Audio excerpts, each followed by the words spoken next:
Good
evening बेटा, good evening सूरज, कैसे हो बेटा तुम?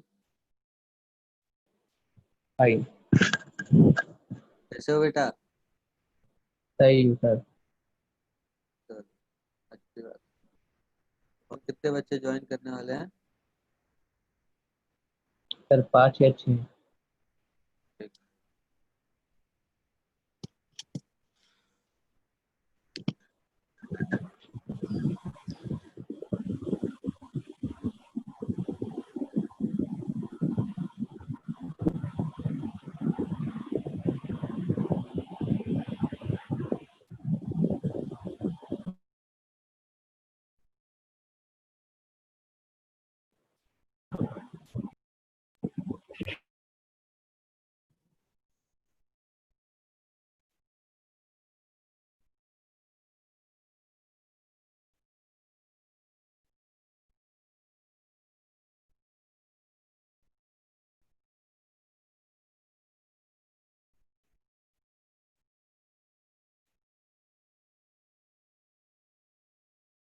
गुड इवनिंग बेटा Ashu. Anshu.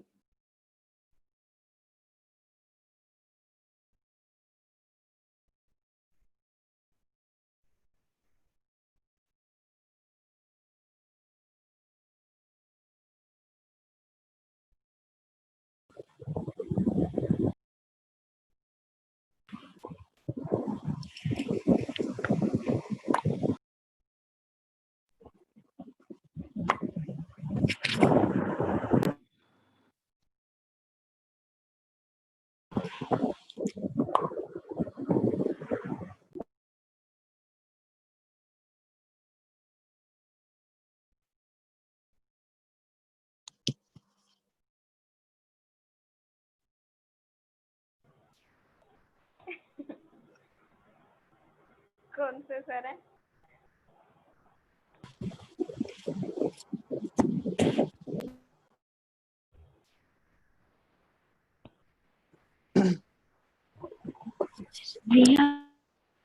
Good evening sir. Good evening बेटा, कैसे हो आप?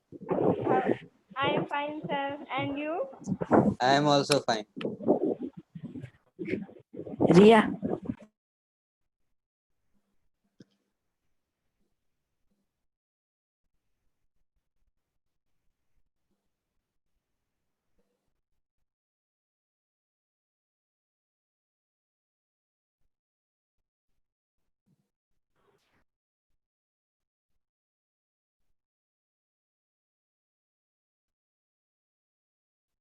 Good evening Janaki. Good evening Reshna, good evening आशु।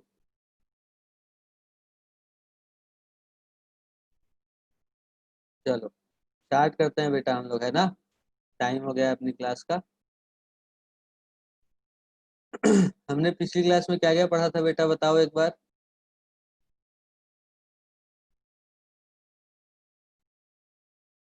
अंशु है, अच्छा ठीक है। सब बैलेंस और अनबैलेंस फोर्स के बारे में पढ़ा था बस।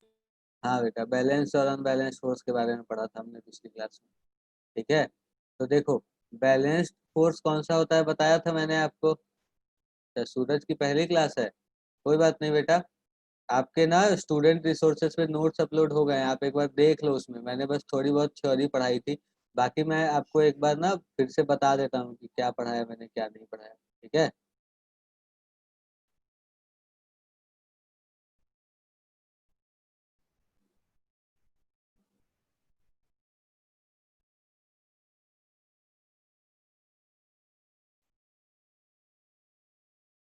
हाँ हाँ हाँ, कोई बात नहीं बेटा जानकी, अभी पढ़ेंगे हम तो आपको सब समझ आएगा, ठीक है, आप परेशान नहीं हो, अभी सब कुछ बता दूंगा मैं आपको।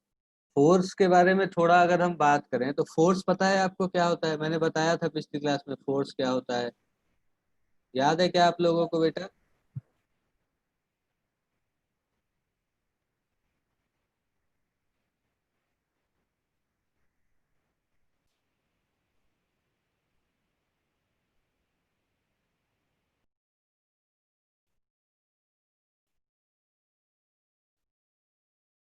बताओ बेटा सूरज, क्या होता है फोर्स?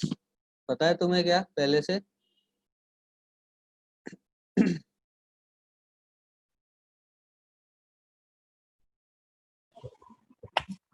पुश और पुल। ठीक है, बहुत अच्छे। पुश और पुल जो होता है बेटा उसे हम कहते हैं फोर्स, ठीक है। सर कोई और डेफिनेशन नहीं है फोर्स की इसके अलावा? है बेटा, force is that cause which produces और tries to produce acceleration in a body, ठीक है। मैंने सब कुछ आपको बताया था बेटा पिछली क्लास में, ठीक है। देखना बेटा, आप भी नए स्टूडेंट हो, कोई बात नहीं, अभी हम सब कुछ पढ़ेंगे, है ना, सब पढ़ेंगे हम धीरे धीरे।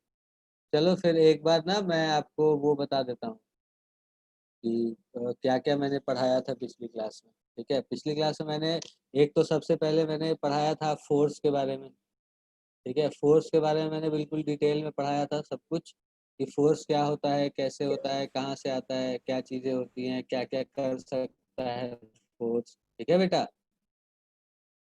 तो देखो, एक बार थोड़ा सा ना पिछली क्लास का रिवाइज कर लेते हैं, फिर उसके बाद आगे बढ़ेंगे, ठीक है बेटा। तो मैंने आपको बताया था कि फोर्स, सबसे पहले जो फोर्स है बेटा वो एक वेक्टर क्वांटिटी है। कैसी क्वांटिटी है? Vector quantity. वेक्टर क्वांटिटी पता है आपको क्या होता है? क्या आप बता सकते हो? Sir it is both magnetic. Magnitude magnitude direction. और डायरेक्शन दोनों होता है। फोर्स एक ऐसी क्वांटिटी है जो वेक्टर क्वांटिटी है, और वेक्टर क्वांटिटी क्या, कौन सी क्वांटिटी होती है?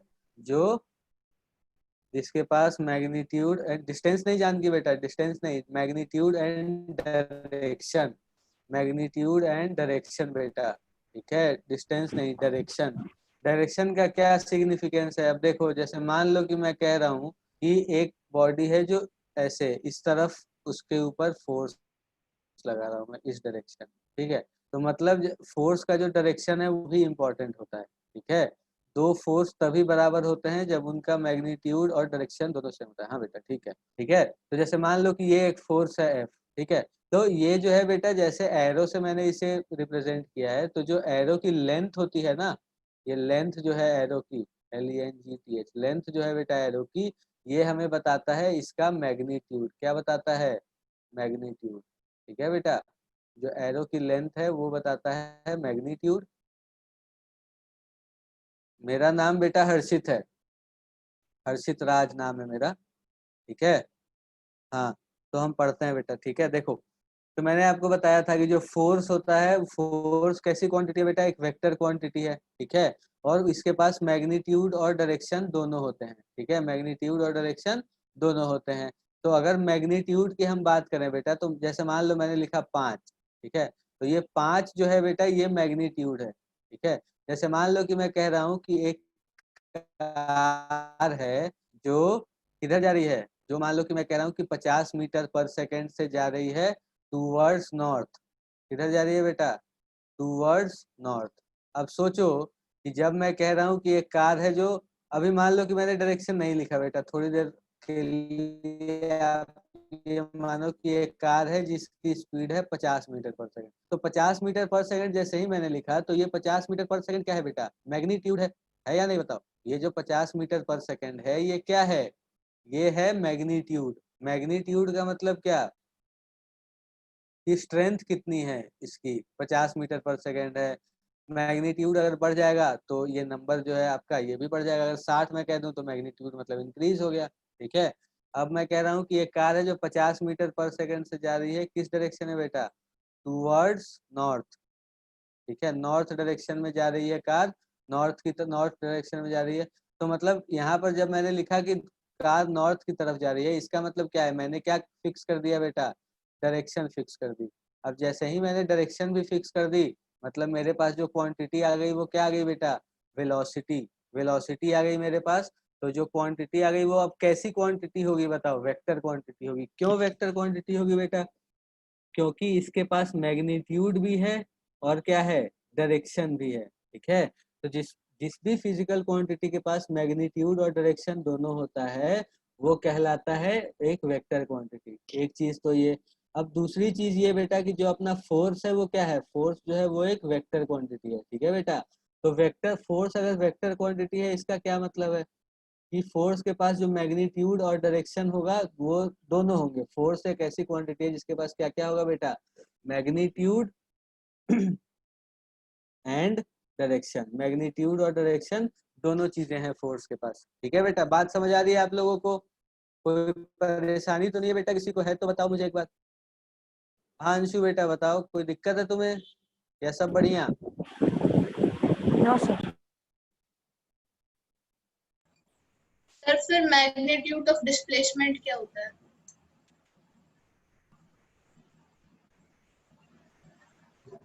बेटा आपके पास ना वो आए, मतलब वो आ रहा है, आवाज नहीं आ रही है आपकी, आप क्या कह रहे हो? बोलो बेटा, फिर से बोलो। सर फिर मैग्नीट्यूड ऑफ डिस्प्लेसमेंट क्या होता है? मैग्नीट्यूड ऑफ डिस्प्लेसमेंट डिस्टेंस होता है बेटा। जैसे मान लो कि मैं कह रहा हूँ, आप यहाँ देखो, आपको कोऑर्डिनेट एक्सिस वगैरह तो आपने देखी होगी पहले भी, है ना। तो मान लो कि जैसे मैं कह रहा हूँ आपको कि ये अपना कोऑर्डिनेट एक्सिस है, ठीक है बेटा। ये अपना वाई एक्सिस है ना, और ये जो है अपना वो क्या है? एक्स एक्सिस है, ठीक है। अब मान लो कि मैं कह रहा हूँ कि एक बॉडी है जो कहाँ से स्टार्ट हो रही है बेटा? ओरिजिन से स्टार्ट हो रही है और इधर कहीं जा रही है, ठीक है। अब मैं कहता हूँ कि वो एक्स में जो है वो 3 मीटर चली और वाई में जो है वो क्या है? 4 मीटर चला, ठीक है। एक्स में 3 मीटर चला, वाई में 4 मीटर चला। तो अगर हम डिस्प्लेसमेंट की बात करें बेटा, तो डिस्प्लेसमेंट इसका इस डायरेक्शन में है ना। अगर मैं इस डायरेक्शन को ईस्ट कह दूं और इस डायरेक्शन को अगर मैं नॉर्थ कह दूं, तो जो ये बॉडी जा रही है वो किधर जा रही है बेटा?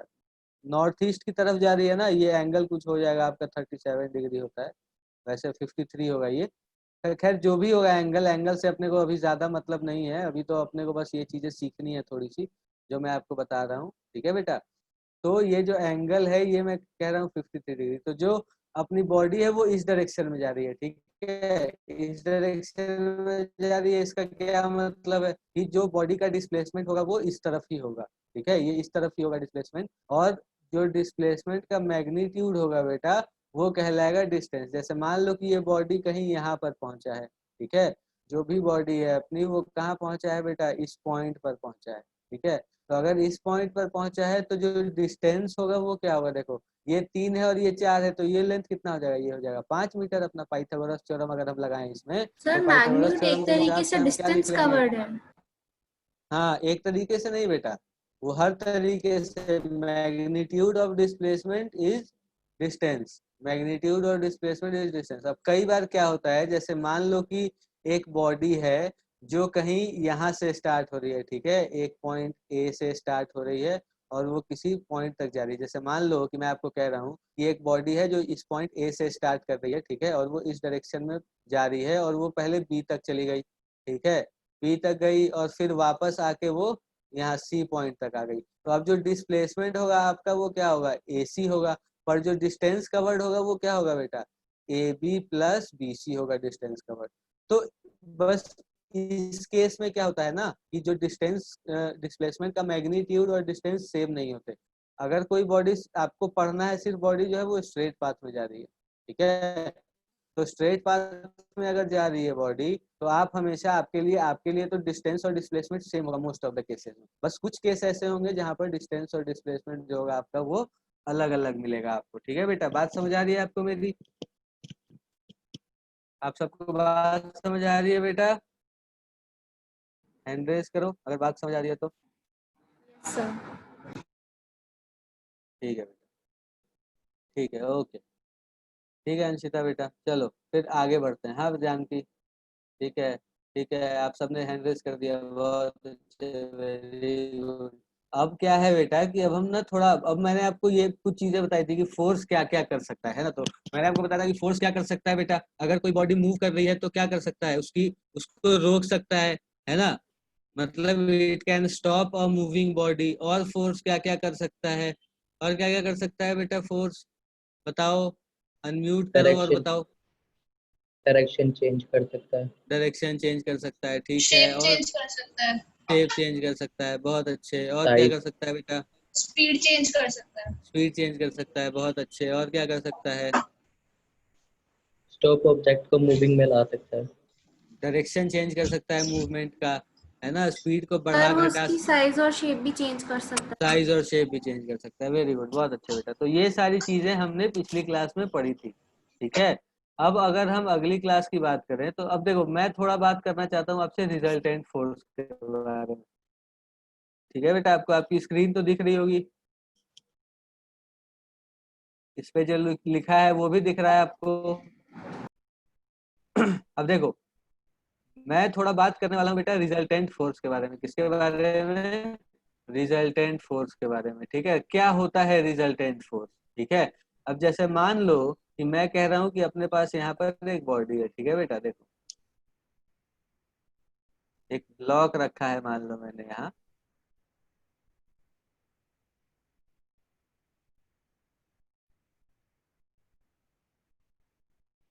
ये अपना ब्लॉक है बेटा, और ये हॉरिजॉन्टल ग्राउंड के ऊपर रखा है, ठीक है। ये ब्लॉक जैसे मान लो मैं कह देता हूँ कि जो इसका मास है वो कुछ m है, ठीक है, ठीक है। बैकलॉग कैसे पूरा करा जाए बेटा, देखो अभी जो मैं पढ़ा रहा हूँ ना तुम्हें, ये तुम पढ़ो, आज तो दूसरी ही क्लास है अपनी फिजिक्स की। आप क्या करो ना कि जो स्टूडेंट रिसोर्सेज है गूगल ड्राइव पर, वहां पर नोट्स पड़े हैं, ठीक है, 9th क्लास के, आप वो नोट्स एक बार देख लो और मेरे से टाइम ले लेना बेटा, हम डिस्कस कर लेंगे, ठीक है, कोई दिक्कत नहीं है।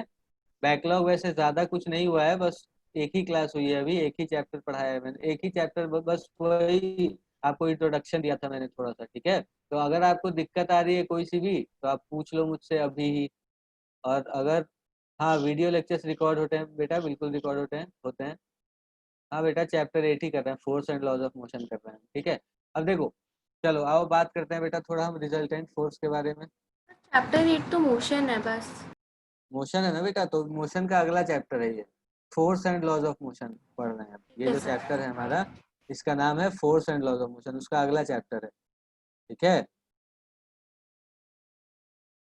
चलो ठीक है बेटा, अब देखो सर आपने मोशन कर लिया है? क्या कह रहे हो। मोशन चैप्टर कर लिया है? मैंने तो बेटा नहीं कराया ना मोशन चैप्टर, बच्चे पढ़ चुके थे पहले से। ठीक है सर। मोशन करा दूंगा बेटा अगर आप चाहोगे तो, कोई दिक्कत नहीं है नहीं मुझे। सर। ठीक है बेटा, तो अगर कराना भी होगा ना तो अलग से टाइम लेके करेंगे, ठीक है बेटा। अब देखो जैसे मान लो मैंने आपको ये भी बताया था ना बेटा कि फोर्स जो है वो एक्सेलरेशन प्रोड्यूस करता है, बताया था मैंने आपको या नहीं बताया, बताओ। यस सर, बताया था। बताया था, बहुत अच्छा। तो मैंने बताया था आपको कि जो अपना फोर्स है वो एक्सेलरेशन भी प्रोड्यूस कर सकता है। अब देखो रिजल्टेंट फोर्स के बारे में बात करते हैं कि क्या होता है रिजल्टेंट फोर्स। अब देखो यहाँ इन्होंने लिख रखा है कि अगर एक सिंगल फोर्स किसी बॉडी पे एक्ट कर रहा है और वो जितना एक्सेलरेशन प्रोड्यूस करता है, उतना ही एक्सेलरेशन अगर नंबर ऑफ बहुत सारे फोर्सेस अगर लग रहे हैं वो भी अगर उतना ही एक्सेलरेशन प्रोड्यूस करेंगे, तो जो सिंगल फोर्स है वो हम कहेंगे कि वो इंडिविजुअल फोर्सेस का क्या है बेटा, रिजल्टेंट, ठीक है। ये लिखा हुआ है यहाँ पर कि if a single force acting on a body produces the same acceleration as produced by a number of forces, then that single force is called the resultant of these individual forces, ठीक है। अब देखो मैं आपको बताता हूँ कैसे। ये मान लो कि अपने पास एक मास रखा है बेटा, ठीक है, और मैं कह रहा हूँ कि इस बॉडी के ऊपर बहुत सारे फोर्सेस लग रहे हैं, ठीक है, बहुत सारे फोर्सेस मतलब एक इस डायरेक्शन में लग जाएगा, कोई कोई इस डायरेक्शन में लग रहा है, कोई सीधा सीधा लग रहा है, कोई और भी कुछ इस डायरेक्शन में भी लग रहा है, यहाँ पर भी लग रहा है, यहाँ भी सीधा लग रहा है फोर्स, है ना बेटा। यहाँ पर भी कोई फोर्स लग रहा है, ठीक है।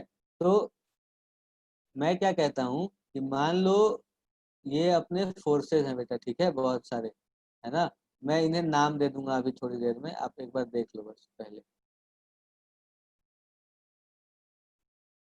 ठीक है।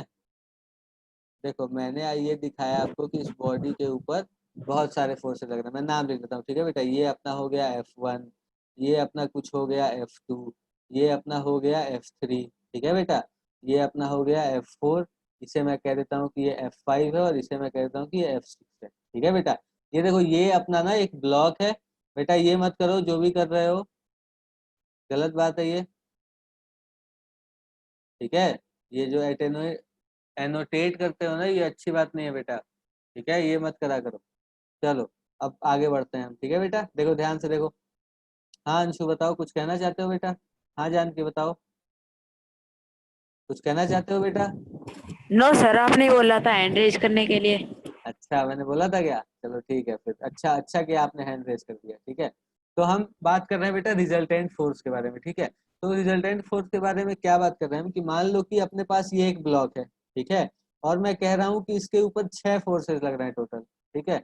F1 F2 F3 अलग अलग डायरेक्शन में है, जो भी है। तो इन फोर्स, ये सारे फोर्सेस लग रहे हैं, तो इन फोर्सेस के लगने की वजह से इस मास में कुछ एक्सेलरेशन तो प्रोड्यूस होगा बेटा, होगा या नहीं होगा बताओ? बिल्कुल होगा, बिल्कुल एक्सेलरेशन प्रोड्यूस होगा। मैं कह रहा हूँ कि जो एक्सेलरेशन है वो कुछ ए प्रोड्यूस हो रहा है इस एम मास में, ठीक है। ये क्या बेटा, एम मास में ए एक्सेलरेशन प्रोड्यूस कर रहा है, हो रहा है, ये मैंने अज्यूम करा, ठीक है। अब आपको मैं एक बात और दिखाता हूँ कि जैसे मान लो कि अपने पास बिल्कुल यही ब्लॉक है, ठीक है, बिल्कुल सेम टू सेम यही ब्लॉक रखा है हमने, ठीक है बेटा, यही ब्लॉक रखा हमने यहाँ पर। और क्या हुआ कि इसका मास भी मैं कह देता हूँ कि m ही है, ठीक है। और अब मैं आपको कह रहा हूँ कि मैं इसके ऊपर अब एक फोर्स लगा रहा हूँ, ठीक है बेटा। देखो यहाँ पर मैंने एक फोर्स लगा दिया, कितना फोर्स लगा दिया, कुछ F लगा दिया, ठीक है, F लगा दिया मैंने। और मैंने देखा कि अब इस m में ए एक्सेलरेशन ही प्रोड्यूस हो रहा है। ऊपर वाले में क्या था देखो, ये 6 फोर्सेस थे क्या, F1 F2 F3 F4 F5 और F6, ये 6 फोर्सेस थे यहाँ पर, ठीक है। और ये 6 फोर्सेस मिलके बेटा ए एक्सेलरेशन प्रोड्यूस कर रहे थे इस एम मास में। अब मैंने क्या किया, इसके ऊपर देखा मैंने कि एक ही फोर्स है जो ए एक्सेलरेशन प्रोड्यूस कर रहा है इस मास के ऊपर। तो मैं ये कहूंगा कि जो F है अपना, कौन सा बेटा, F, तो मैं यहाँ पर कहूंगा कि जो F है, F is the resultant force, F is the resultant force of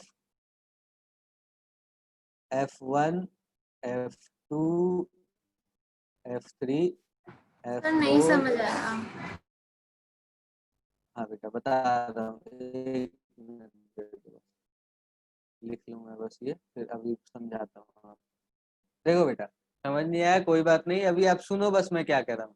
जैसे मान लो कि मैंने यही कहा ना बेटा, देखो कि अपने पास एक ये बॉडी है, ठीक है, एक ब्लॉक है अपने पास एम मास का, ठीक है। और इस मास के ऊपर मैंने देखा कि 6 फोर्सेस लगाए मैंने, ठीक है, अलग अलग फोर्सेस हैं, अलग अलग डायरेक्शन में एक्ट कर रहे हैं इस एम मास के ऊपर। तो अब आप मुझे एक बात बताओ, जैसे आप किसी बॉडी को धक्का दे रहे हो, कि आप ऐसा समझ लो कि ये एक बॉडी है और यहाँ पर 6 लोग हैं टोटल जो टग ऑफ वॉर खेल रहे हैं, ठीक है। यहाँ से एक रस्सी जुड़ी हुई है, यहाँ से एक रस्सी जुड़ी हुई है, और वो सब खींच रहे हैं मिलके, कोई इस डायरेक्शन में रस्सी खींच रहा है, कोई इस डायरेक्शन में खींच रहा है, कोई इस डायरेक्शन में खींच रहा है। उसी तरह से यहाँ पर भी इधर इधर इधर, तो ये सारे फोर्सेस लग रहे हैं उसके ऊपर। और मैं कह रहा हूँ कि इन सभी फोर्सेस के लगने की वजह से इस एम मास में बेटा ए एक्सेलरेशन प्रोड्यूस हो रहा है, ठीक है। ए कुछ भी हो सकता है, जैसे मान लो कि मैं कह रहा हूँ कि 5 मीटर पर सेकंड स्क्वायर है, कितना है बेटा, 5 मीटर पर सेकंड स्क्वायर, 5 मीटर पर सेकंड स्क्वायर इस मास m का एक्सेलरेशन है, ठीक है। अब मैंने क्या किया कि मैंने अब इन सब की जगह पर एक ही फोर्स लगाया, और ऐसा हो सकता है कि इस एक फोर्स की वजह से ही 5 मीटर पर सेकंड स्क्वायर का एक्सेलरेशन प्रोड्यूस हो जाए। समझ रहे हो? जैसे मान लो कि मैंने एक यहाँ पर ब्लॉक बना दिया, ठीक है बेटा, आप ध्यान से सुनना मैं क्या कह रहा हूँ। मैंने यहाँ एक ब्लॉक बनाया और एक फोर्स मैंने इधर लगाया और एक फोर्स मैंने इधर से लगाया, ठीक है। ये मान लो मैंने कह दिया ये 10 है और ये मैंने कह दिया 5 है, ठीक है। तो ये बॉडी अब इस तरफ मूव होने लग जाएगी ना बेटा, या इस तरफ मूव होगी, इस तरफ मूव होगी, क्योंकि ये वाला ज्यादा फोर्स लगा रहा है। आप ऐसे भी सोचो कि जैसे मान लो कि ये अपना ब्लॉक है, तो इसके ऊपर क्या होगा बताओ मुझे, इसके ऊपर क्या होगा बेटा? ये जो ब्लॉक है अपना, इस ब्लॉक के ऊपर एक 10 फोर्स इधर लग रहा है, 5 फोर्स इधर लग रहा है। अभी यूनिट जो होती है फोर्स की वो न्यूटन होती है बेटा। क्या होती है? न्यूटन। एन से रिप्रेजेंट करते हैं उसे, ठीक है। तो जो फोर्स यूनिट है वो न्यूटन होती है ना। तो मान लो कि मैं कह रहा हूँ कि 10 न्यूटन का फोर्स इधर लग रहा है, 5 न्यूटन का फोर्स इधर लग रहा है। या फिर आप ऐसे सोचो कि एक तरफ से आप इस बॉडी को धक्का दे रहे हो और एक तरफ से आपके घर में कोई बड़ा, जैसे आप मान लीजिए आपके पिताजी हैं, जो भी हैं, वो इसको धक्का दे रहे हैं इधर से, ठीक है। ये है डैड और ये है किड, ठीक है बेटा। एक बच्चा इधर से धक्का दे रहा है, इधर से डैड धक्का दे रहे हैं। तो होगा क्या, ये ब्लॉक तो इस तरफ मूव करने लग जाएगी ना, डैड जिधर धक्का दे रहे हैं, क्योंकि जो किड है वो उतना ज्यादा फोर्स नहीं लगा पाएगा। समझ रहे हो मेरी बात? अब मान लो कि अब घर के सारे लोग आ गए, डैड भी आ गए, मम्मी भी आ गई, है ना, दादाजी भी आ गए, है ना, इस तरफ दादी आ गई, एक और बच्चे का एक छोटा भाई या बहन जो भी है वो भी आ गया। तो ये सब मिलके अब फोर्स लगा रहे हैं। तो भी मैं देख रहा हूँ कि ये बॉडी इधर ही मूव कर रही है और किसी एक्सेलरेशन से मूव कर रही है, ठीक है। ये एक्सेलरेट हो रही है बॉडी टूवर्ड्स लेफ्ट, ठीक है बेटा। समझ नहीं आएगा तो पूछना, मैं जो बता रहा हूँ, ठीक है। तो ये जो बॉडी है ये इस तरफ एक्सेलरेट हो रही है, ठीक है। अब मान लो कि यहाँ पर 5-6 लोगों की जगह पे बस एक ही तो आदमी धक्का सर दे। हाँ इसमें ऐसा है ना कि जिस भी जैसे F4, F5, F6 के पास ज्यादा फोर्स है तो वो उस तरफ मूव करेगा, हाँ अगर F1, F2, F3 के पास ज्यादा फोर्स है तो वो उस तरफ मूव करेगा। ठीक है। तो इसमें F कैसे हो गई रिजल्टेंट फोर्स? ये एफ कैसे हो गई, ये इसलिए हुई ना बेटा क्योंकि इन सब की वजह से वो किसी भी एक डायरेक्शन में तो मूव करेगा। अब मान लो कि मैंने ये अजम्पशन है ना बेटा, ये एग्जैक्टली थोड़ी मैं कह रहा हूँ कि ये 10 है, ये 5 है, ये 7 है, ये 2 है, ये 3 है, 1 है, ऐसा तो मैं नहीं कर रहा ना। मैंने बस आपको रिजल्टेंट समझा रहा हूँ मैं कि रिजल्टेंट फोर्स होता क्या है आखिर। तो वही मैं बता रहा हूँ आपको कि जैसे मान लो बेटा कि अपने पास 6-7 फोर्सेस है। रिजल्टेंट फोर्स का मतलब उन सब का, मतलब इन सब के वजह से बेटा कोई, मतलब आप ऐसे सोचो कि ये अपने पास 6 फोर्सेस है टोटल, ठीक है बेटा। और इन 6 की वजह से कुछ एक्सेलरेशन ए प्रोड्यूस हो रहा है, ठीक है। तो रिजल्टेंट फोर्स का मतलब ये होता है कि ये 6 फोर्स ना लगा के हम कोई एक ही फोर्स लगाएं और जितना एक्सेलरेशन पहले प्रोड्यूस हो रहा था उतना ही एक्सेलरेशन अभी भी प्रोड्यूस हो, ठीक है। ठीक है तो सर। ये जो एफ फोर्स है बेटा ये कहलाएगा ये इन 6 फोर्सेस का रिजल्टेंट फोर्स। समझ आई बात या नहीं बताओ? Okay sir. सर समझ आ गया। आ गया सबको समझ में? किसी को दिक्कत है बेटा तो आप दोबारा पूछ लो, मैं दोबारा समझाऊंगा अभी आपको, है ना। अगर कोई परेशानी आ रही है बेटा तो समझ आ रहा है ये पूरा पूरा सबको? Yes sir. Yes sir. Yes sir. ठीक है बेटा। तो इन 6 फोर्सेस की जगह पे हम एक ही फोर्स लगा लेंगे और जितना ये 6 फोर्स प्रोड्यूस कर पा रहे थे उतना ही अगर ये एक फोर्स करेगा तो हम कहेंगे कि ये जो फोर्स एफ है ये इन 6 का क्या है बेटा? रिजल्टेंट फोर्स है, ठीक है। इन 6 का रिजल्टेंट फोर्स है ये एक ही फोर्स। कब हम कहेंगे कि ये फोर्स इन 6 का रिजल्टेंट फोर्स है? हम ये तब कह सकते हैं जब इन 6 की वजह से जो एक्सेलरेशन प्रोड्यूस हो रहा है बॉडी में बिल्कुल उतना ही एक्सेलरेशन इस एक फोर्स की वजह से भी होगा, ठीक है बेटा। बात समझ आ रही है आप लोगों को? आ रही है नहीं आ रही बेटा बताओ? Yes sir. रिपीट कर दो। क्या कर दूं? रिपीट। रिपीट कर दूं, ठीक है बेटा। तो देखो रिपीट अगर मैं करूंगा तो मैं आपको यहाँ से रिपीट करूंगा। ये देखो, देखो यहाँ पर क्या लिखा है। अंग्रेजी तो आप लोगों को समझ आती ही होगी, पता है मुझे। तो आप देखो क्या लिखा है कि if a single force acting on a body produces the same acceleration as produced by a number of forces, then that single force is called the resultant of individual force, ठीक है बेटा। यस सर, अब आ गया समझ। अब आ गया ना समझ में?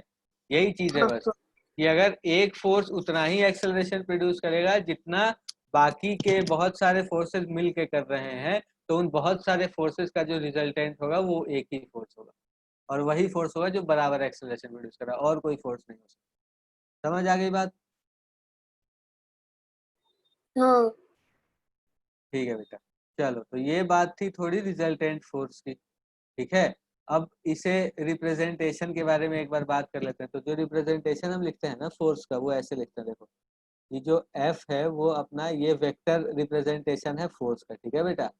तो F नेट जो होता है वो होता है F1 plus F2 plus F3 plus F4 plus F5 plus F। ठीक है बेटा, ये बात आ गई आप लोगों को समझ में? ठीक है ये बेटा, सर ऐप क्यों लगाइए इनके ऊपर? ये एरो इसलिए लगाया बेटा क्योंकि अगर मैं सिर्फ F1 F2 F3 लिखता ना तो आप सीधा सीधा इसे ऐड कर देते। वेक्टर्स को हम सीधा सीधा ऐड नहीं, जैसे मान लो कि मैं कह रहा हूँ कि एक फोर्स 5 न्यूटन है, फिर एक 6 न्यूटन है, फिर एक 8 न्यूटन है, एक 2 न्यूटन है, एक 1 न्यूटन है, एक 3 न्यूटन। ठीक है, ये अपने पास टोटल 6 फोर्सेस हो गए ना बेटा, दिख रहा होगा आपको ये। अब आप अगर मैं यहाँ पर एरो नहीं दूंगा, अगर मैं सीधा F1 plus F2 plus F3 कह दूं तो आप यही कहोगे कि सीधा सीधा हम ऐड कर रहे हैं, और ये कितना हो जाएगा टोटल, देखो 5 और 6 11, 11 और 8 19 और 2 21 और 1 22 और 3 25। तो मतलब आप कह दोगे कि जो रिजल्टेंट है वो अपना 25 है, पर ऐसा जरूरी नहीं है। समझ रहे हो, ये जो कर रहे हैं हम ये गलत है, ये जो भी हमने यहाँ पर किया। तो इसीलिए यहाँ पर एरो लगाना इसलिए जरूरी है बेटा क्योंकि एरो लगाने से आप बता रहे हो कि यहाँ ये वेक्टर एडिशन हो रहा है यहाँ पर। ठीक है बेटा, ये वेक्टर एडिशन हो रहा है, ठीक है ना। ऐसा नहीं है कि ये सीधा सीधा जो सिंपल हम लोग अर्थमेटिक एडिशन करते हैं, जैसे नंबर्स हमने जोड़ दिए, वैसे नहीं जोड़ सकते हैं हमने। ये जो अपने हैं फोर्स जो है अपना अपनी, वो एक वेक्टर क्वांटिटी है बेटा। ठीक है, फोर्स जो है वो कैसी क्वांटिटी ओके है? Sir, vector. वेक्टर क्वांटिटी है। तो अगर फोर्स वेक्टर क्वांटिटी है तो आप उसे सीधा सीधा नहीं ऐड कर सकते। फिर से एक्सप्लेन कर दूं बेटा, देखो एग्जाम्पल लेते हैं एक बार, देखो एग्जाम्पल एक करते हैं तो आपको समझ आएगा, है ना। देखो ध्यान से देखो, एक ब्लॉक है बेटा यहाँ, ठीक है, और ये जो ब्लॉक है इसे मैं कह रहा हूँ कि एक बॉडी है जो इसके ऊपर इधर फोर्स लगा रही है 10 न्यूटन, ठीक, और एक बॉडी है जो इधर फोर्स लगा रही है 8 न्यूटन। ठीक है, तो अब ये बॉडी किधर मूव करेगी बताओ, इधर या इधर, टुवर्ड्स राइट या टुवर्ड्स लेफ्ट, बताओ बेटा। Sir left. लेफ्ट मूव करेगा। अबे राइट मूव करेगा यार, ये वाला फोर्स कम है ना, ये देखो yes 8, sir yes.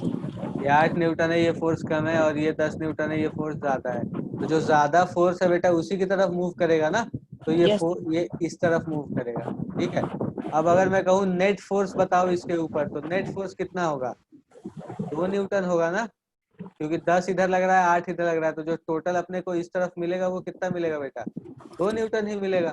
Yes sir. समझ रहे हो ना? Yes sir. ठीक है, तो जो अपने को रिजल्टेंट मिलेगा वो 2 न्यूटन इधर मिलेगा। अब आप यहाँ से करके देखो, जैसे यहाँ तो चलो F3 F4 F5 F6 नहीं है, यहाँ बस यही दोनों है। तो जब यही दोनों है तो अगर आप सीधा इसे अर्थमेटिकली ऐड कर दोगे तो ये तो 18 हो जाएगा ना बेटा, 10 और 8 ऐड करोगे तो ये 18 न्यूटन हो जाएगा, जो कि क्या है, गलत है। ठीक है बेटा, तो इसीलिए हम यहाँ पर ऊपर में एरो लगाते हैं ताकि पता चल पाए कि हम जो एडिशन कर रहे हैं वो सिंपल अर्थमेटिक एडिशन नहीं कर रहे हैं, हम वेक्टर एडिशन कर रहे हैं। क्या कर रहे हैं बेटा, वेक्टर एडिशन। ठीक है, इसीलिए एरो लगाना जरूरी है। एरो ही हमें बताता है कि हम जो एडिशन कर रहे हैं वो किसका कर रहे हैं बेटा, वेक्टरों का कर रहे हैं, स्केलर का नहीं कर रहे हैं। ठीक है, जैसे अब आप ये सोचो कि अगर मैं कहूँ कि एक की स्पीड 50 है, एक ने 50 स्पीड दे दी, दूसरे ने 50 दे दी, तो आप सीधा सीधा इसे जोड़ के 100 कह दोगे। पर अगर मैं कहूँगा कि एक बॉडी है जो इसके ऊपर 10 न्यूटन इधर लगा रही है, 8 न्यूटन इधर लगा रही है, तो आप ये तो नहीं कहोगे ना कि सर जो रिजल्टेंट होगा वो अपना 18 न्यूटन होगा, सीधा सीधा अर्थमेटिकली ऐड करके नहीं कह सकते हो आप। तो यही चीज है, यही चीज बताने। समझ आ गया। समझ आ गया क्या? ठीक है बेटा, बहुत अच्छे, वेरी गुड, समझ आ गया। अब आगे चलते हैं थोड़ा। ठीक है।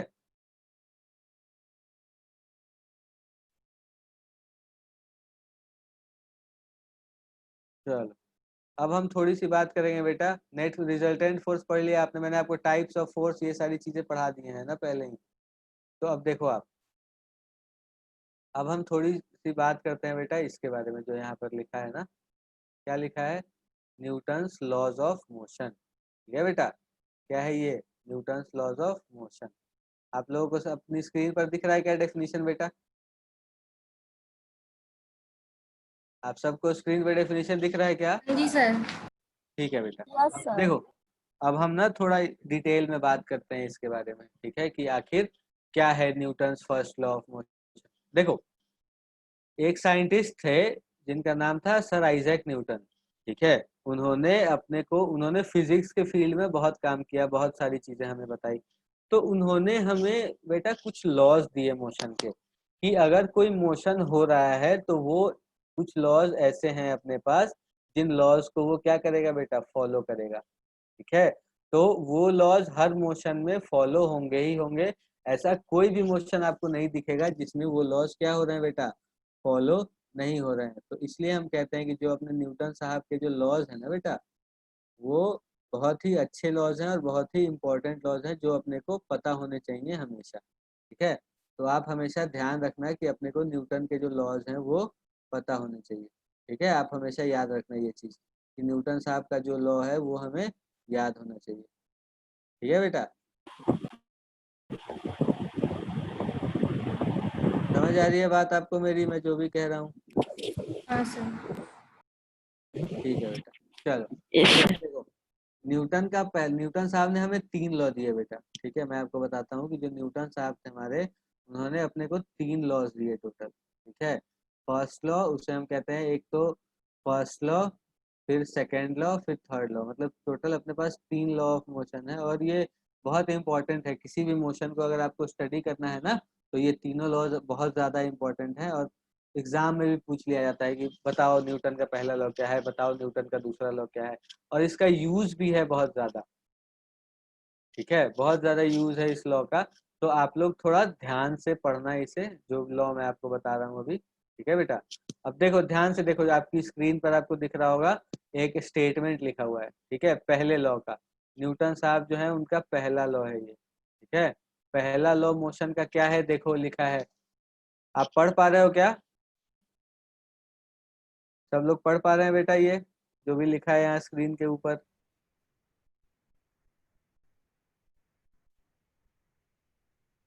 ठीक है बेटा, बहुत अच्छे, आप पढ़ पा रहे हो। चलो थोड़ा इसमें थोड़ी सी डिटेल्स में जाएंगे अभी। देखो बेटा, न्यूटन साहब का पहला लॉ हमें क्या कहता है, what is Newton's first law motion? तो ये हमें कहता है बेटा कि a body at rest will remain at rest. इसका क्या मतलब है कि अगर कोई बॉडी रेस्ट पर है, अगर कोई बॉडी कहाँ पर है बेटा, रेस्ट पर, तो ये क्या होगा, अगर कोई बॉडी रेस्ट पर है तो ये वो रेस्ट पर ही रहेगा। और अगर कोई बॉडी मोशन में है, ठीक है, तो वो मोशन में ही रहेगा, it will remain in uniform motion.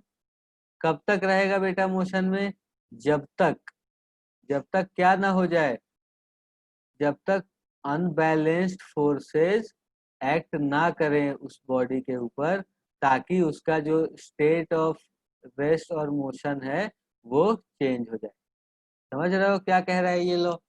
ये लॉ हमें ये कहता है बेटा, ये स्टेटमेंट ना आप याद रखना है ना, क्योंकि कई बार पूछ लिया जाता है स्टेटमेंट, आपको ध्यान रहना चाहिए ये स्टेटमेंट। अगली क्लास जब भी होगी तो मैं आपसे स्टेटमेंट पूछूंगा, ठीक है, और आपको मुझे जवाब देना पड़ेगा। ठीक है बेटा, तो वही मैं कह रहा हूँ आपको कि न्यूटन का पहला लॉ क्या होता है कि अगर कोई बॉडी रेस्ट पर है तो वो रेस्ट पर ही रहना चाहती है।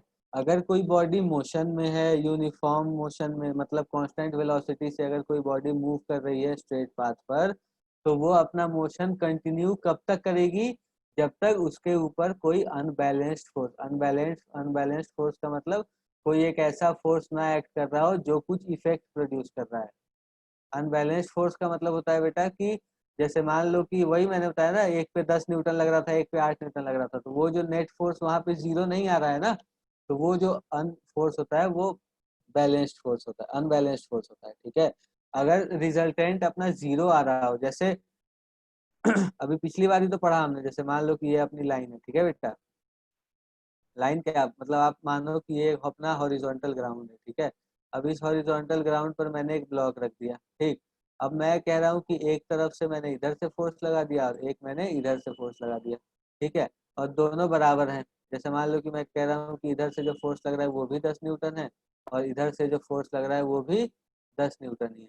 तो क्या ये बॉडी मूव करेगी बेटा, बताओ। अभी रिजल्टेंट फोर्स में हमने पढ़ा ना कि इन दोनों की जगह नहीं करेगी। नहीं यस करेगी। सर, बहुत अच्छे बेटा, बहुत अच्छे, नहीं मूव नहीं करेगी। करेगी, बिल्कुल नहीं करेगी।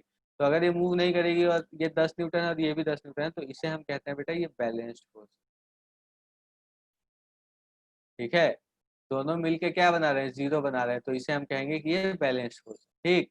और वही दूसरे अगले फोटो में देखो, अगले फोटो में अगर मैं आपको बताऊं कि ये अपना एक ब्लॉक है बिल्कुल उसी तरह से, ठीक है, और इसके ऊपर भी 2 फोर्सेस लग रहे हैं बेटा, एक इस तरफ से लग रहा है और एक इस तरफ से लग रहा है, ठीक है।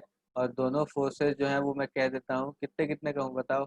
एक को मैं कह देता हूँ फिर से 10 न्यूटन और दूसरे को मैं कह देता हूँ 5 न्यूटन, ठीक है बेटा। आप जो कहोगे वही करूँगा मैं, है ना। देखो ये 5 न्यूटन और ये 10 न्यूटन, तो अब ये 10 न्यूटन इधर और 5 न्यूटन इधर, तो जो नेट फोर्स होगा वो कितना होगा बेटा, एक इस डायरेक्शन में होगा ना 5 न्यूटन, 5 न्यूटन। 5 न्यूटन होगा इस डायरेक्शन में। तो ये कुछ नेट 0 नहीं आया ना, नॉन 0 आया बैलेंस ना, फोर्स। तो ये कहलाएगा, अनबैलेंस्ड फोर्स। बहुत अच्छे, ये कहलाएगा बेटा अनबैलेंस। समझ आ रही है बात, कोई दिक्कत तो नहीं है किसी को यहाँ तक। नो। अब देखो, अब ये यही कह रहा है कि अगर कोई बॉडी रेस्ट पर है तो वो रेस्ट पर रहना चाहती है। जैसे फिर से वही बात करूंगा बेटा मैं कि मान लो कि अपने पास एक बॉडी है, ठीक है, और जो कहाँ पर है, रेस्ट पर है, ठीक। जैसे यहाँ मैंने एक ब्लॉक रख दिया, ठीक है, फिर से वही बात है कि ग्राउंड है अपना, इस पर मैंने क्या करा, एक ब्लॉक रख दिया ऐसे, ठीक है। अब ये ब्लॉक है यहाँ रखा है, सब कुछ अच्छा चल रहा था, जिंदगी आसान चल रही थी, कोई दिक्कत नहीं थी अपने को, है ना, बहुत सब कुछ बढ़िया चल रहा था। ये एक ब्लॉक रखा है, अब ये रेस्ट पर है बेटा। अब मैंने यहाँ पर अगर ब्लॉक रख दिया, अब तुम अगर 100 साल बाद भी इस ब्लॉक को देखोगे तो ये रेस्ट पर ही रहेगा, बताओ रहेगा या नहीं रहेगा। ये बात समझ आ रही है आपको। Yes sir. तो ये जो ब्लॉक है बेटा ये रेस्ट पर ही रहेगा, अगर ये रेस्ट पर है पहले से तो, है ना। या फिर अगर मैं कहूँ कि कोई बॉडी है जो फ्रिक्शनलेस सरफेस पे, फ्रिक्शनलेस सरफेस का क्या मतलब है बेटा कि कोई भी फोर्स, ग्राउंड जो है वो कोई फोर्स नहीं लगा रहा है, ठीक है। तो फ्रिक्शनलेस सरफेस अगर है तो फिर से वही बात है कि मैं कह रहा हूँ कि ये अपने पास एक दूसरा ब्लॉक है, ठीक है बेटा, ठीक है बेटा। देखो ये अपना एक जो है ये क्या है, दूसरा ब्लॉक है, ठीक। और मैं कह रहा हूँ इस ब्लॉक के ऊपर, बेटा मत करो ऐसे,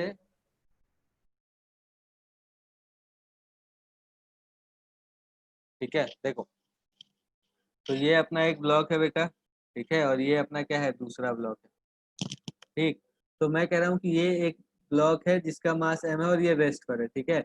और इसके बारे में मैं आपको कह रहा था कि ये जो ब्लॉक है बेटा ये क्या है, मैं मान रहा हूँ, अज्यूम कर रहा हूँ, मैं क्या अज्यूम कर रहा हूँ बेटा कि ये जो ब्लॉक है अपना ये इस तरफ मूव कर रहा है कांस्टेंट वेलोसिटी से। कैसे मूव कर रहा है बेटा, कांस्टेंट वेलोसिटी v से मूव कर रहा है, इसे मैं कांस्टेंट मान लेता हूँ, ठीक है। ये कांस्टेंट वेलोसिटी v से मूव कर रहा है, ठीक है। इसका मास भी मैं कह देता हूँ कि m ही है, ठीक है। तो ये m मास की बॉडी है ना, ये भी m मास की बॉडी है, ये v से कॉन्स्टेंटली मूव कर रही है और ये m से। या फिर आप ऐसे सोचो कि आप कांस्टेंट वेलोसिटी से मूव कर रहे हो यहाँ, ठीक है। एक गाड़ी है या फिर आपकी साइकिल है, आप कांस्टेंट वेलोसिटी से मूव कर रहे हो, तो आप कब रुकते हो, आप कैसे रुकते हो, तो आप जब ब्रेक लगाते हो तो आप रुकते हो, है ना। तो ब्रेक लगाने से क्या होता है बेटा कि ब्रेक लगाने से आपके जो टायर हैं साइकिल के उसके ऊपर फोर्स लगता है और फिर आप क्या होते हैं, रुक जाते हो, है ना। तो मतलब अगर आप कांस्टेंट वेलोसिटी से मूव कर रहे हो बेटा तो आपको एक फोर्स चाहिए, अनबैलेंस्ड फोर्स चाहिए जो क्या कर सके, आपको रोक सके, है ना। तो तभी तो वो फोर्स कहलाएगा। तो पहला लॉ हमें यही कह रहा है सर बेटा। क्लास कितने बजे खत्म हो रही है? क्लास खत्म होने में थोड़ा टाइम है बेटा, अभी 6:15 खत्म होगी शायद, नहीं 6 बजे खत्म होगी शायद, 5 बजे से स्टार्ट हुई ना। कितने बजे से स्टार्ट हुई सर बेटा वो क्लास? जो शेड्यूल था उसमें लिखा है 5 से 5:40 हो रही है। हाँ नहीं, तो वो अभी शेड्यूल फॉलो नहीं हो रहा ना, वही तो पूछा था किसी बच्चे ने मुझसे कि सर शेड्यूल कब से फॉलो होगा। सर 6:15 पे और होगी। क्या? 6:15 पे ओवर होगी सर। हाँ 6:15 पे ओवर होगी। ठीक है, देखो तो ये अपना ब्लॉक है मास एम, ये रेस्ट पर है। ये कहाँ पर है बेटा? रेस्ट पर है। तो जब तक हम इसके ऊपर कोई फोर्स नहीं लगाएंगे, कोई अनबैलेंस फोर्स, अब देखो ये कब मूव करेगा। अगर मैं तुमसे पूछूं कि ये एक ब्लॉक है अपने पास और ये रेस्ट पर है, तो मैं तुमसे पूछूंगा कि बेटा बताओ कि ये ब्लॉक कब मूव करेगा। ठीक है, तो अगर तुम यहाँ पर दोनों तरफ से कोई बराबर फोर्स लगा दो, मान लो, ठीक है, ये हमने बना दिया, यहाँ पर एक इस तरफ से भी 10 न्यूटन लग रहा है और एक इस तरफ से भी, या फिर अब इसे कुछ और कर लेते हैं ना, इसे 110 न्यूटन करते हैं। 110 न्यूटन इधर से भी लग रहा है और 110 न्यूटन बेटा इधर से भी लग रहा है। तो अब बताओ कि क्या ये बॉडी मूव कर पाएगी? ये एम मास मूव करेगा क्या? No sir. No sir. ठीक है बेटा, ये मूव नहीं करेगा। क्यों नहीं मूव करेगा? क्योंकि जितना इधर से फोर्स लगा रहे हैं हम, उतना ही इधर से भी लगा रहे हैं, तो दोनों तरफ से बराबर फोर्स लगा रहे हैं, तो ये मूव नहीं करेगा, है ना? कैंसिल हो जाएगा। हाँ कैंसिल हो जाएगा। लेकिन इसीलिए यहाँ इसने लिखा है कि बेटा अनबैलेंस्ड फोर्स होना जरूरी है तभी मूव करेगा, है ना? कि अगर कोई बॉडी रेस्ट पर है तो वो रेस्ट पर रहेगी, और अगर यूनिफॉर्म मोशन परफॉर्म कर रही है तो वो परफॉर्म करेगी। कब तक परफॉर्म करेगी बेटा? जब तक क्या हो, यहाँ पर कुछ भी, जब तक क्या हो बेटा बताओ? Unbalance force. ठीक है, यहाँ तब पर तक। कोई अनबैलेंस फोर्स ना आए। हाँ, ये तब तक करेगा जब तक कोई अनबैलेंस्ड फोर्स ना आए। ठीक है बेटा, पहला लॉ समझ आ गया आप लोगों को? कोई परेशानी तो नहीं है किसी को भी? है तो बताओ, है क्या बेटा? कोई परेशानी आ रही है आपको ये बातें नो समझने में? नहीं आ रही है? किसी को आ रही है तो बताओ। No sir. ठीक है बेटा,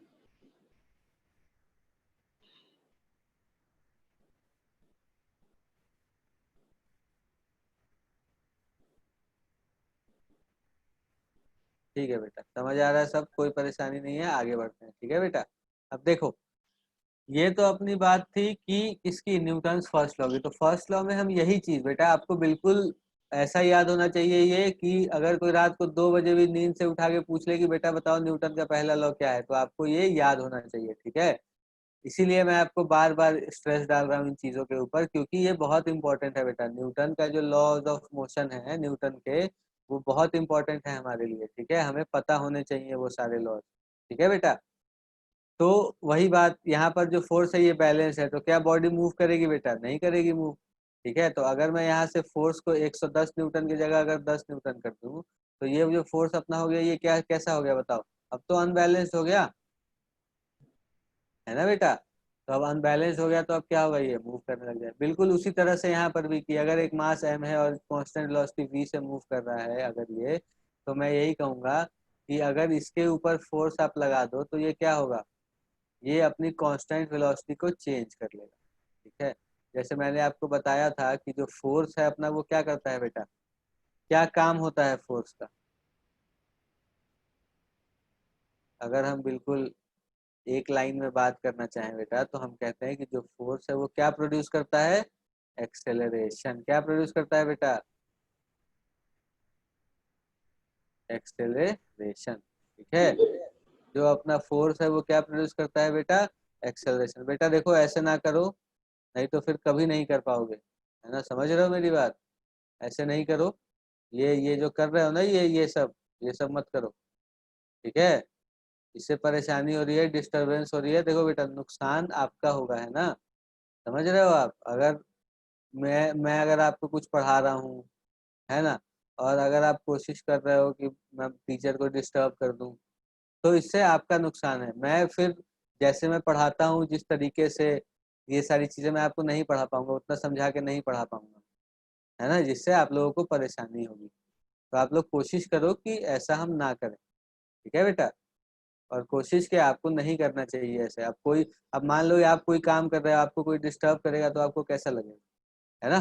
तो आपको ऐसे नहीं करना चाहिए बेटा, ठीक है। बच्चे हो आप, इसलिए आपको प्यार से समझा रहा हूँ मैं, ठीक है बेटा। तो देखो, तो जो फोर्स होता है अपना, वो क्या करता है बेटा, एक्सेलरेशन प्रोड्यूस करता है, ठीक है।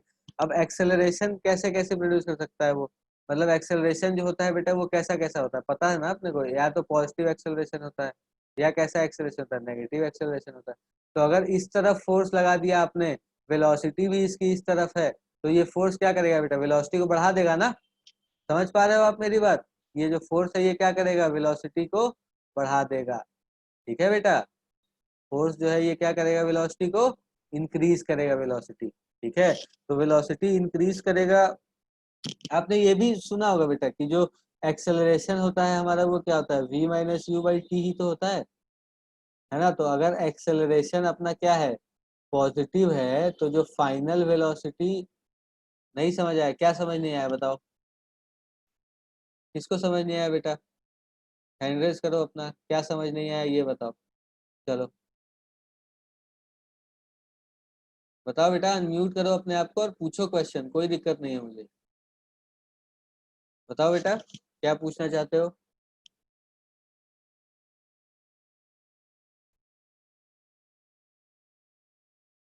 कोई कुछ नहीं पूछना चाहता, आगे बढ़े हम। बेटा पूछना है तो अनम्यूट करके पूछ लो जल्दी से। चलो ठीक है बेटा, देखो मैंने आपको कहा कि जो फोर्स है वो एक्सेलरेशन प्रोड्यूस करता है, ठीक है। तो फोर्स जो है वो क्या कर रहा है बेटा, यहाँ पर एक्सेलरेशन प्रोड्यूस कर रहा है। तो एक्सेलरेशन जो होता है अपने पास, वो दो तरह का हो सकता है ना बेटा, एक तो पॉजिटिव हो सकता है और एक क्या हो सकता है, नेगेटिव हो सकता है। तो अपने पास फोर्स प्रोड्यूस एक्सेलरेशन के बाद, ठीक है, देखो बेटा फोर्स एक्सेलरेशन प्रोड्यूस करता है, ये तो बात आपको समझ आ गई जैसा लग रहा है मुझे, है ना। फोर्स एक्सेलरेशन प्रोड्यूस कर रहा है, ये बात आपको समझ आ गई, ठीक है बेटा। चलो, तो अगर फोर्स एक्सेलरेशन प्रोड्यूस कर रहा है, अपने को तो पता है कि जो एक्सेलरेशन है वो दो तरह का होता है, एक पॉजिटिव एक्सेलरेशन और नेगेटिव एक्सेलरेशन, है ना। नेगेटिव एक्सेलरेशन को हम और क्या कहते हैं बेटा, रिटार्डेशन भी कहते हैं, सर डी एक्सेलरेशन भी कहते हैं ना। हाँ डी एक्सेलरेशन भी कहते हैं, बिल्कुल सही, ठीक है। तो डी एक्सेलरेशन भी कहते हैं, रिटार्डेशन भी कहते हैं नेगेटिव एक्सेलरेशन को। तुम सोचो कि अगर कोई बॉडी कांस्टेंट वेलोसिटी से मूव कर रही है, ठीक है, और मैंने कोई फोर्स लगा दिया कुछ, मान लो एफ, ठीक है। तो अब मैं कह रहा हूँ कि फोर्स जो है वो एक्सेलरेशन प्रोड्यूस करेगा। तो अगर मैं कह रहा हूँ कि एक्सेलरेशन, पॉजिटिव एक्सेलरेशन प्रोड्यूस हो रहा है, तो पॉजिटिव का मतलब क्या है, देखो बेटा टाइम तो नेगेटिव हो नहीं सकता, है ना। और यहाँ पर v में से हम u को सब्ट्रैक्ट कर रहे हैं, तो सब्ट्रैक्ट करके जो अपने पास आ रहा है वो क्या आ रहा है, एक पॉजिटिव क्वांटिटी आ रही है। तो अगर पॉजिटिव क्वांटिटी आ रही है तो मैं कह सकता हूँ ना कि जो अपना v है वो u से बड़ा है। सर अगर नेगेटिव होगा हाँ तो u माइनस ही हो जाएगा ना। नहीं नहीं, वो v माइनस यू ही होता है ऐसे तो, final velocity minus initial velocity. Acceleration अगर नेगेटिव हो जाता है ना बेटा, तो v minus u by T लिखा मैंने, मान लो, ठीक है।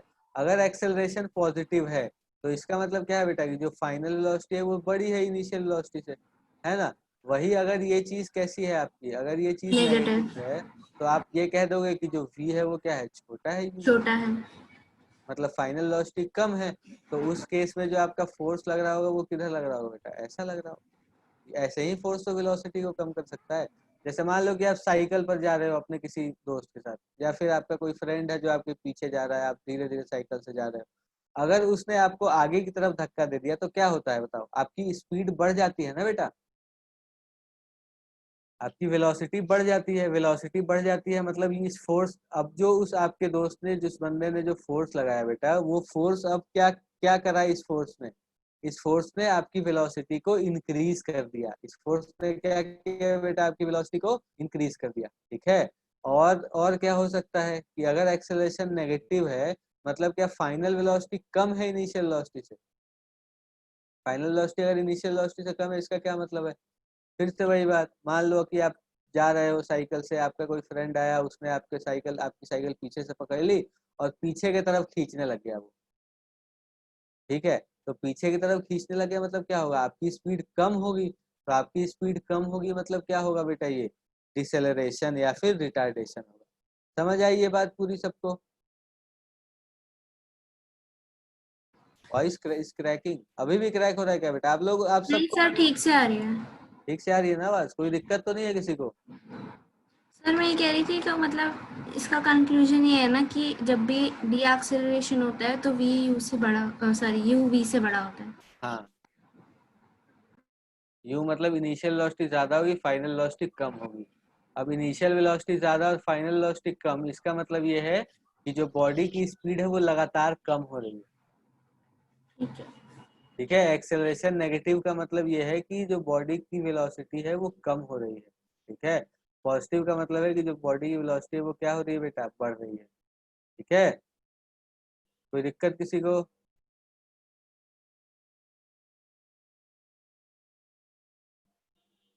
कोई दिक्कत तो नहीं है बेटा? सर इसका फर्स्ट लॉ से क्या रिलेशन है, किसका बेटा? जो आपने बताया कि जब डी एक्सेलरेशन होता है उसका? हाँ, तो इसका रिलेशन है ना, देखो क्या कह रही है, पढ़ो। बॉडी रेस्ट पर है तो रेस्ट में रहना चाहेगी, मोशन में है तो मोशन में रहना चाहेगी, जब तक उस पर कोई unbalance force. Unbalance force act ना करे। अब देखो, अनबैलेंस फोर्स तो इस तरफ से भी एक्ट कर सकता है, इस तरफ से भी एक्ट कर सकता है, दोनों तरफ से एक्ट कर सकता है ना बेटा।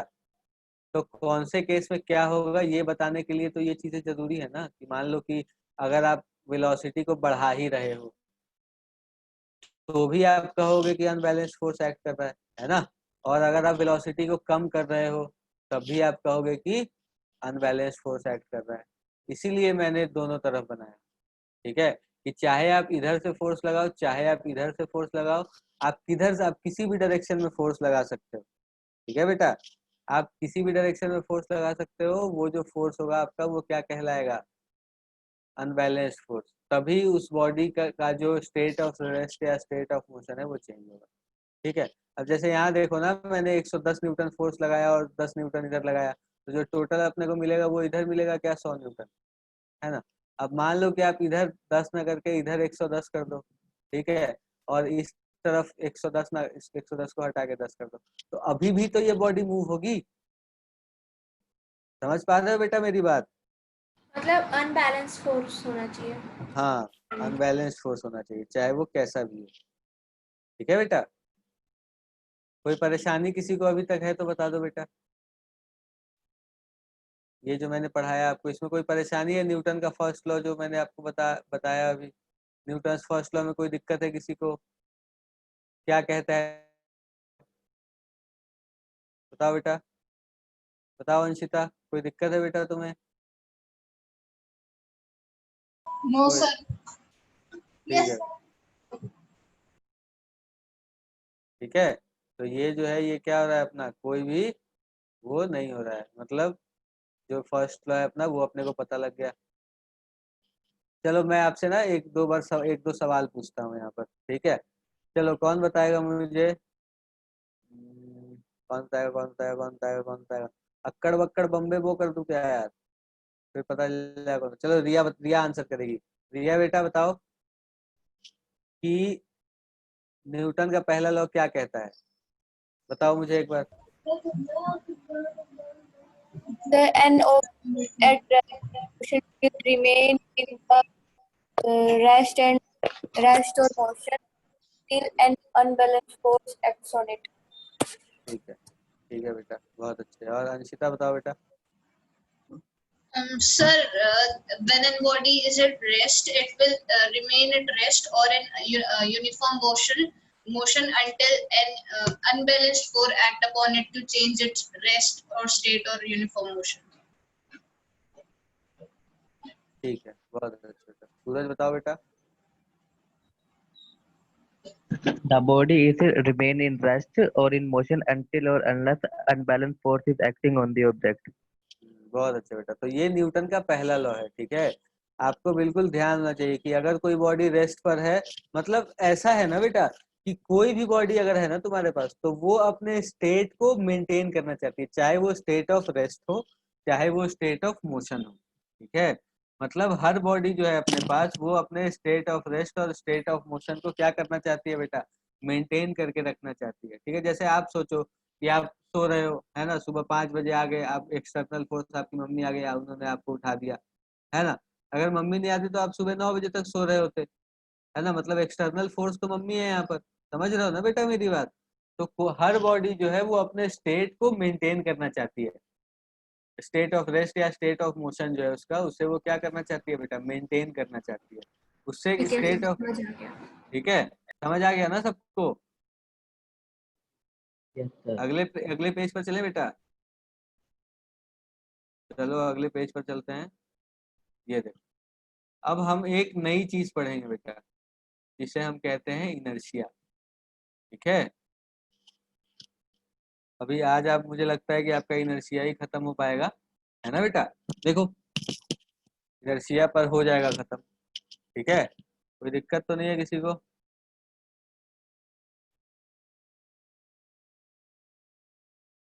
देखो बेटा, थोड़ी अब ये पहला तो आप समझ गए ना, किसी को कोई दिक्कत तो नहीं है? अब आते हैं थोड़ा सर इनर्शिया आप की। नोट्स डालोगे ना? हाँ बेटा डालूंगा, सब डालूंगा।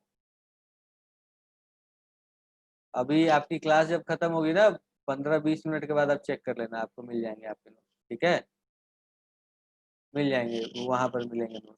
ठीक है, देखो बेटा यहाँ क्या लिखा है, इनर्शिया के बारे में थोड़ी थोड़ी सी बात करें कि देखो, the tendency of a body to oppose any change in its state of rest और of uniform motion is called inertia.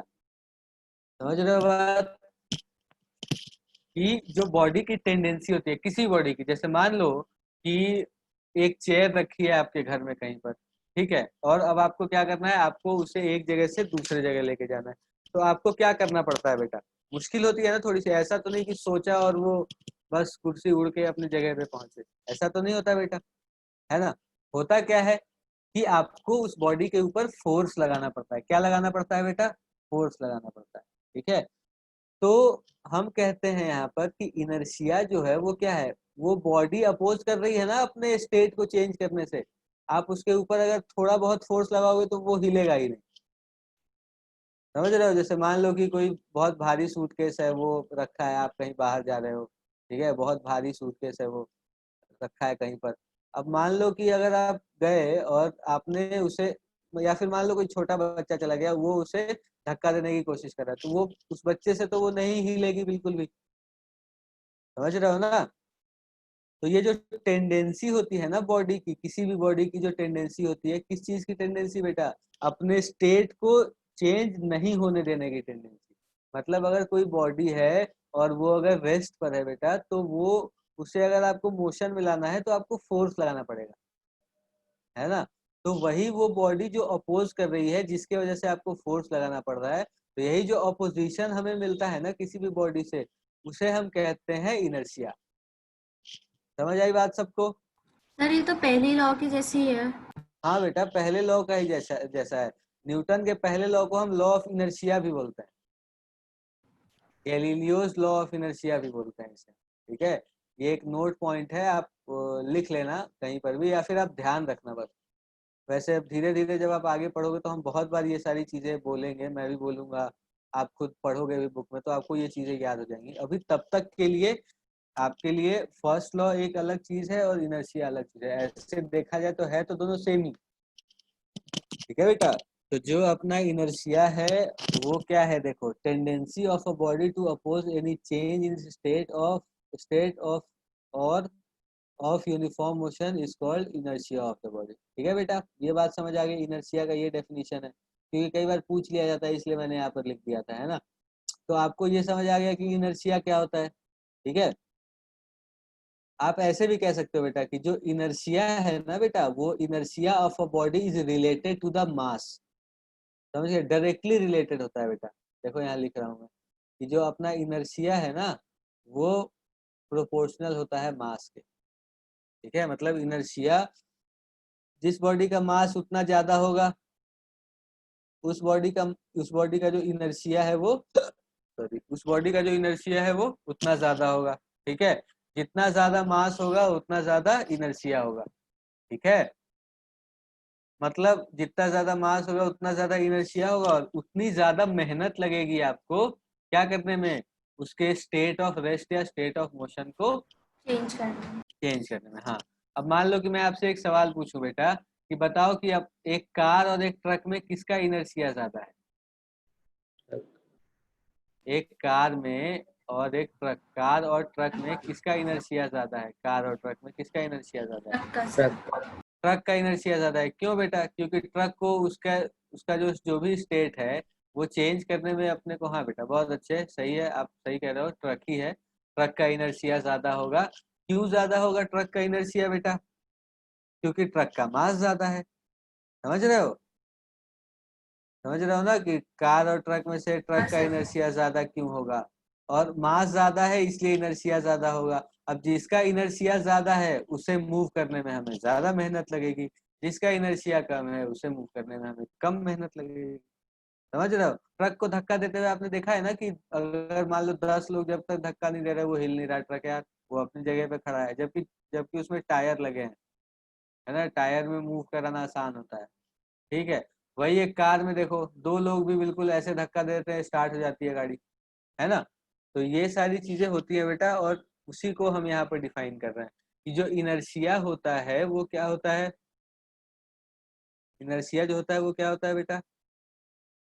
Tendency होती है किसी बॉडी की अपने स्टेट को चेंज करने की, है ना। अब देखो यहाँ क्या लिखा है, ये गैलीलियो साहब ने कुछ स्टडी करी थी इनर्शिया के ऊपर, उसके बारे में ये बात लिखी है। उन्होंने इंक्लाइंड प्लेन के ऊपर इनर्शिया का वो किया था, ठीक है, मतलब जो एक्सपेरिमेंट होते हैं उन्होंने इनर्शिया का इंक्लाइंड के ऊपर किया था। देखो मैं आपको दिखाता हूँ कैसे किया था उन्होंने एक्सपेरिमेंट। देखो यहाँ,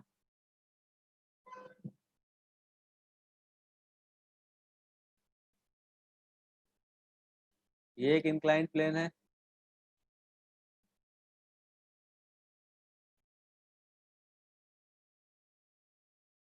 ये भी एक इंक्लाइंड प्लेन है। दिख तो रहा है आप सबको? बताओ बेटा। सर नहीं। दिख भी नहीं रहा क्या?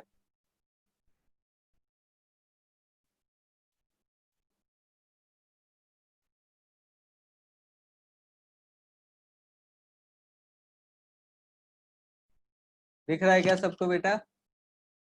Yes sir. यस सर, दिख रहा है। दिख रहा है, ठीक है बेटा। देखो ये अपने पास दो इंक्लाइंड प्लेन है, ठीक है, इसे मैं 1 कह देता हूँ, इसे 2 कह देता हूँ, ठीक। ये अपने पास इंक्लाइंड प्लेन्स हैं दो, ठीक है।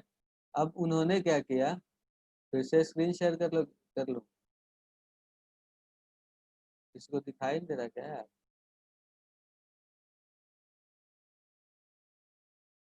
ब्लैक स्क्रीन दिख रही है बेटा, इंटरनेट की कोई प्रॉब्लम होगी। बाकी सबको दिख रही है स्क्रीन मेरी? मैंने यहाँ पर क्या बनाया हुआ है, दिख रहा है क्या सबको? सूरज, Yes, sir. Anshita, yes sir. Yes, sir. Yes, sir. ठीक है बेटा। चलो, जिसे नहीं दिख रहा है बेटा आप ना एक बार वो कर लो, जानकी बेटा आप एक बार वो कर लो, बाहर जाके फिर आ जाओ, फिर आपको दिखेगा। ठीक है बेटा। देखो, तो क्या है कि इनर्शिया की बात कर रहा था मैं। मान लो कि अपने पास ये दो इंक्लाइंड प्लेन है ना, जो अपने गैलीलियो साहब थे उन्होंने ऐसे ही बताई थी ये चीजें अपने को, कि उन्होंने ये देखा बेटा कि मान लो कि मैंने यहाँ पर एक बॉल रख दी, ठीक है, और छोड़ दिया मैंने, तो जो बॉल थी वो ऐसे नीचे आई, ठीक है, यहाँ से इधर गई, है ना, फिर यहाँ से क्या हुई, ऊपर चली गई, ठीक है, और यहाँ पर पहुंच गई, फिर यहाँ से नीचे आई, फिर सीधी गई, फिर ऊपर। उन्होंने पूरी कोशिश करी थी कि जो हमने बनाया है वो क्या बनाया है।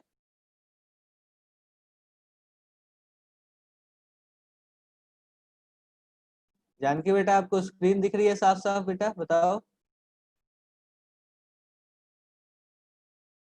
बताओ बेटा। हाँ ठीक है बेटा, चलो बहुत अच्छा, दिख रही है। तो देखो देखो, जो गैलीलियो साहब थे उन्होंने हमें यही यही बताया कि जब ये जो अपना बॉल है ये नीचे आ रहा है तो ये एक्सेलरेट कर रहा है, जब सीधा चल रहा है तो कोई एक्सेलरेशन नहीं है, फिर जब ऊपर जा रहा है तो फिर से क्या हो रहा है, ये रिटार्ड हो रहा है, मतलब डीएसेलरेट हो रहा है। देखो यहाँ पर क्या लिखा है उन्होंने कि गैलीलियो साहब ने जो मोशन था उसे एक इंक्लाइंड प्लेन पे स्टडी किया था बेटा, और उन्होंने ये देखा कि objects moving down a smooth inclined plane accelerate, मतलब अगर कोई ऑब्जेक्ट स्मूथ इंक्लाइंड प्लेन पर स्लाइड कर रहा है नीचे की तरफ तो ये ऑब्जेक्ट क्या होगा बेटा, एक्सेलरेट होगा। क्या होगा? एक्सेलरेट होगा, ठीक है।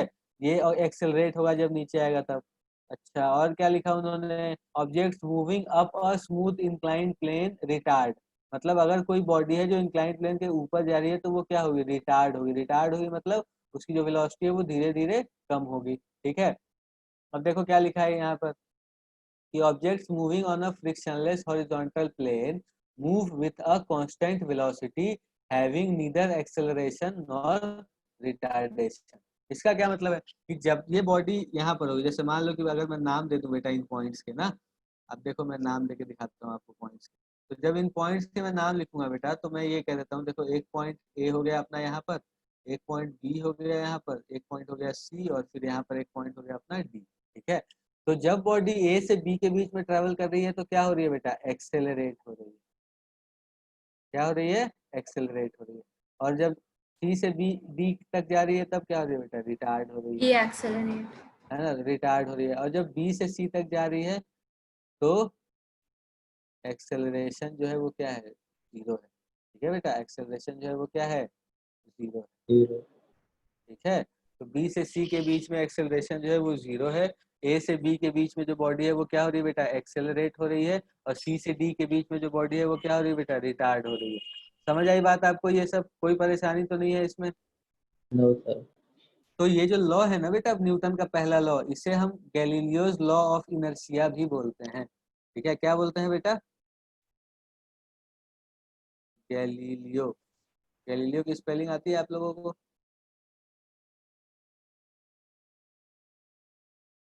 Galileo, Galileo's law of inertia भी बोलते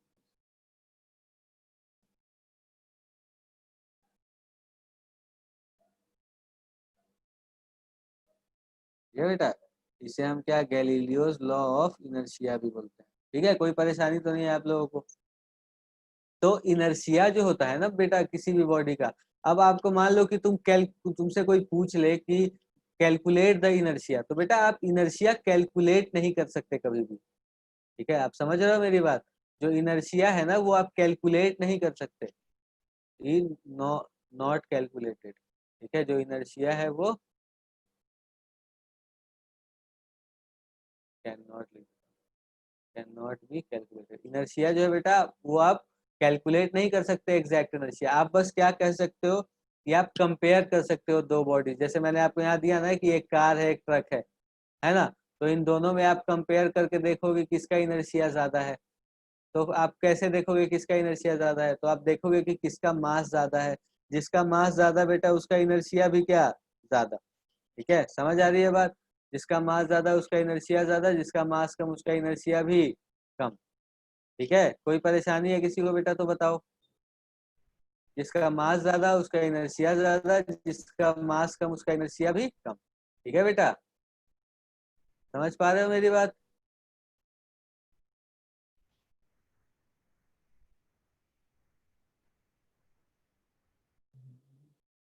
मास कैलकुलेट कर सकते हो बेटा पर इनर्शिया कैलकुलेट नहीं कर सकते। तभी तो मैंने यहाँ देखो ना सिर्फ प्रोपोर्शनैलिटी साइन लगाया है। यहाँ पर कांस्टेंट इनर्शिया आप कैलकुलेट नहीं कर सकते। आप दो बॉडीज के बीच का इनर्शिया जो है वो कंपेयर कर सकते हो कि किस बॉडी का इनर्शिया ज्यादा है, किसका इनर्शिया कम है, किसका मास ज्यादा मास कम। तो हम बता सकते हैं, जैसे ट्रक होगा मान लो 1000 kg का, है ना, 1000 kg थोड़ी 10,000 kg मान लो। ट्रक होगा 10,000 kg का, कार होगा कुछ 1000 kg का, है ना। तो अब देखो किसका मास ज्यादा है? ट्रक का मास ज्यादा है, तो जिसका मास ज्यादा है उसका इनर्शिया भी ज्यादा होगा, जिसका मास कम है उसका इनर्शिया भी कम होगा। ठीक है बेटा, तो ये चीजें थी इनर्शिया के बारे में। इनर्शिया में और भी कुछ चीजें होती हैं, जैसे तीन तरह का होता है बेटा इनर्शिया अपना, है ना। अगली क्लास में पढ़ेंगे हम टाइप्स ऑफ इनर्शिया। ठीक है, तो आज हमने क्या क्या पढ़ा उसे एक बार फिर से रिवाइज कर लेते हैं बेटा थोड़ा। देखो न्यूटन साहब का लॉ पढ़ा हमने, और क्या पढ़ा? रिजल्टेंट फोर्स पढ़ा, और क्या पढ़ा हमने बेटा? बस यही सारी चीजें पढ़ी, है ना। तो जो रिजल्टेंट फोर्स होता है वो क्या होता है बताया मैंने आपको, है ना, कि अगर मान लो किसी बॉडी के ऊपर बहुत सारे फोर्सेस लग रहे हैं, 5-6 फोर्सेस लग रहे हैं मान लो, और कुछ एक्सेलरेशन प्रोड्यूस हो रहा है, तो उसके जगह पे अगर हम कोई एक ही फोर्स लगा के बराबर एक्सेलरेशन प्रोड्यूस कर पाए ना बेटा, तो हम कहेंगे कि जो वो एक फोर्स था वो बाकी सबका रिजल्टेंट है ना। फिर हमने क्या पढ़ा बेटा? फिर हमने पढ़ा Newton's laws of motion. Newton's laws of motion में क्या है कि अगर कोई बॉडी रेस्ट पर होती है तो वो रेस्ट पर ही रहना चाहती है, अगर वो यूनिफॉर्म मोशन परफॉर्म कर रही है स्ट्रेट पाथ पर तो वो वहीं पर रहना चाहती है। कब तक? जब तक कोई अनबैलेंस्ड फोर्स उसके स्टेट ऑफ रेस्ट या मोशन को चेंज ना करे। ठीक है, एक ये चीज हमने पढ़ी। फिर हमने क्या पढ़ा बेटा? फिर हमने पढ़ा इसके बारे में, इनर्शिया के बारे में। ठीक है, इनर्शिया के बारे में देख लिया आपने, है ना। अब टाइप्स ऑफ इनर्शिया जो होता है बेटा वो अगली क्लास में पढ़ेंगे। ठीक है, कोई दिक्कत है बेटा अभी किसी को तो पूछो, किसी भी तरह की सर परेशानी। इनर्शिया के कितने टाइप्स होते हैं? 3 होते हैं बेटा, 3 टाइप का होता है। अगली क्लास में डिटेल में पढ़ेंगे बेटा हम सब, है ना। अगली क्लास अपनी जब भी होगी ना तो हम बिल्कुल डिटेल में पढ़ेंगे कि इनर्शिया क्या होता है, कैसे होता है, कितने तरह का होता है। ठीक है, आप परेशान होने की कोई जरूरत नहीं। ठीक है बेटा, सर इनर्शिया की डेफिनेशन दिखा दो एक बार। इनर्शिया की डेफिनेशन दिखा दो एक बार, देख लो दिख रहा है क्या? Yes sir. चलो लिख लो फिर क्लास खत्म करते हैं। ठीक है बेटा, कुछ पूछना है तब तक आपको तो पूछ लो आप।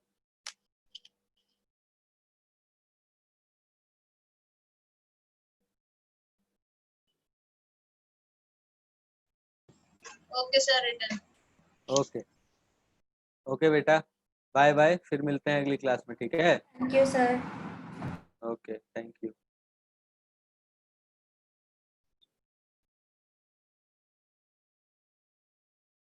Bye, sir. बाय बेटा।